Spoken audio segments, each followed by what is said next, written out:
नमस्कार दोस्तों, जैसा कि आप लोग देख रहे हैं कि मास कॉम मास्टर क्लास में हम रोज किसी न किसी टॉपिक पे बात करते हैं, किसी न किसी मीडिया या कम्युनिकेशन से रिलेटेड जो सब्जेक्ट्स होते हैं उन पर बात करते हैं। और आज हम जिस सब्जेक्ट पर बात करने वाले हैं वो भी कम्युनिकेशन ही है, लेकिन जो टॉपिक है वो है इंडिविजुअल डिफरेंस कम्युनिकेशन थ्योरी, यानी व्यक्तिगत भिन्नता संचार सिद्धांत। कि किस तरीके से व्यक्ति जो होते हैं उनके बीच जो संचार होता है उसमें किस तरीके से हर एक व्यक्ति के अंदर संचार को ग्रहण करने की अलग अलग चीजें पाई जाती हैं। यानी एक तरीके से उसके मूड, उसके व्यवहार और वो जो चीज जानना चाहता है, देखना चाहता है, उस आधार पर वो सूचनाओं को ग्रहण करता है।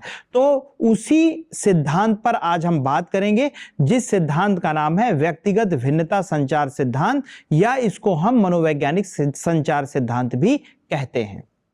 तो व्यक्तिगत भिन्नता संचार सिद्धांत या मनोवैज्ञानिक संचार सिद्धांत क्या है, इसके मूल तत्व, इन पर बात करते हैं। तो व्यक्तिगत भिन्नता के कारक तत्वों के आधार पर एक ही संदेश के प्रति अलग अलग प्रतिक्रिया होती है। व्यक्ति के मनोवैज्ञानिक आधार स्पष्ट करते हैं कि एक ही संदेश पर भिन्न भिन्न प्रतिक्रिया क्यों होती है। इसके निम्न कारण है। पहला कारण है कि लक्षित समूह के सदस्यों के प्रेरक तत्व क्या हैं, वो उनको स्वीकार कर रहे हैं, परिहार्य है या नहीं, या अस्वीकार कर रहे हैं। उनकी बुद्धिमत्ता क्या है, उनके बिलीव यानी उनका विश्वास क्या है, मत विचार राय धारणा क्या है, मूल्य क्या है, आवश्यकताएं क्या है, मनस्थिति क्या है, पूर्वाग्रह क्या है, ग्रहण करना या अभ्यास। तो मर्लिन डे फ्लूअर सेंट्रावाल के अनुसार ये 10 आधार ऐसे हैं जिसमें संचार को समझने के लिए जो संदेश जाता है उसके आधार हैं। यह व्यक्तिगत भिन्नता का सिद्धांत भी कहलाता है। इससे अभिप्राय निम्न है, हर संदेश में सुनिश्चित प्रेरक तत्व होता है। प्रेरक तत्वों के व्यक्तिगत विशेषताओं पर भिन्न प्रभाव होते हैं। व्यक्तिगत विशेषताओं का व्यक्तिगत भिन्नता पर अलग अलग प्रभाव या परिणाम होता है।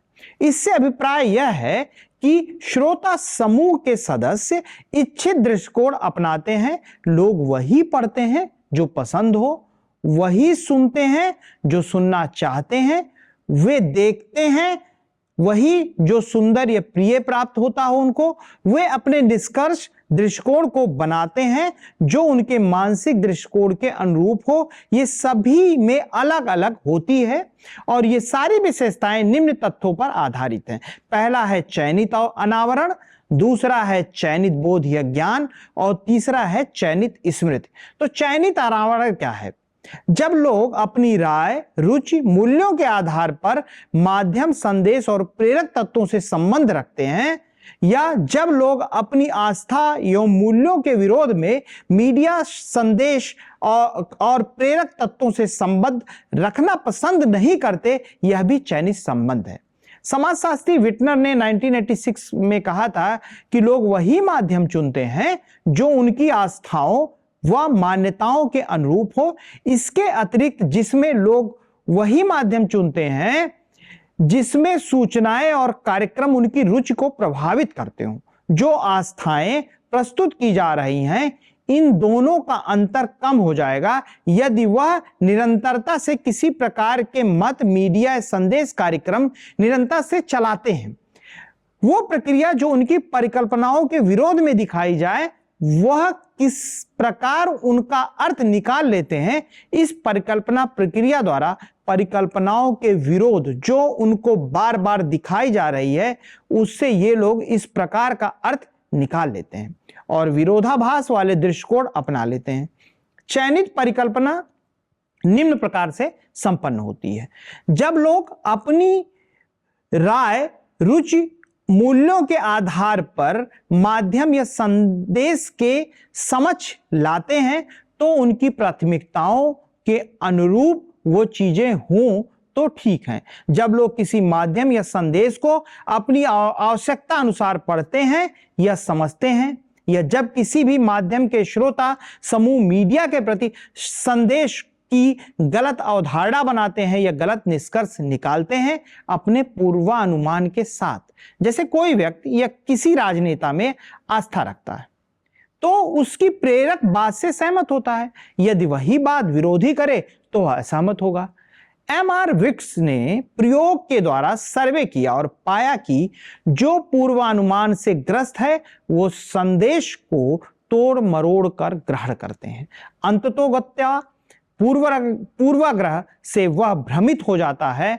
मेल्विन डी फ्लोयर और एल्सेंड्रा वॉल रॉकीज ने 1981 में निष्कर्ष निकाला कि श्रोता समूह का प्रत्येक सदस्य अपने मनपसंद ढंग से संदेश प्राप्त करता है, संदेश समझता है, संदेश को ध्यान देता है या याद रखता है। वह यह सब तभी करेगा जब संदेश उसकी रुचि के अनुरूप हो, उसकी दृष्टिकोण से तालमेल रखता हो, तारतम्यता हो, उसके मूल्यों को महत्व दे, उसकी आस्थाओं में समानता रखता हो। चयनित बोध की बात करें तो चयनित बोध ज्ञान या चयनित बोध से निम्न बातें हैं। हम उन्हीं को याद रखेंगे जो हमारे अनुरूप हो, हम उसी संदेश को ग्रहण करेंगे जो हमारे भावनाओं व विचारों से मिले। यदि हम पूरा संदेश ग्रहण करते हैं और वो हमारे अनुकूल हैं तो हम पूरा टेस्ट याद रखेंगे। यदि हमारे अनुरूप पूरा संदेश नहीं है तो हम उसे भूल जाएंगे। यदि संदेश का सिर्फ कोई भाग हमारे फायदे का है तो हम केवल उसे याद रखेंगे। ये चयनित बोध निर्भर करता है संदेश की महत्ता, जो कि आगे चलकर उपयोगी है।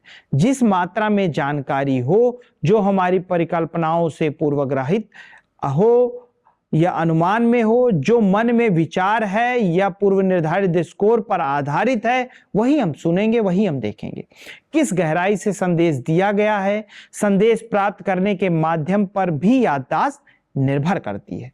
तो इस तरीके से हमने देखा कि किस तरीके से इंडिविजुअल डिफरेंस कम्युनिकेशन थ्योरी, जो कि लोगों की अलग अलग धारणाओं पर निर्भर करती है, उसके बारे में हमने बात किया कि लोग किस तरीके से कौन से संदेश को ग्रहण करते हैं और कौन से संदेश को ग्रहण नहीं करते हैं। तो दोस्तों, आज के लिए बस इतना ही।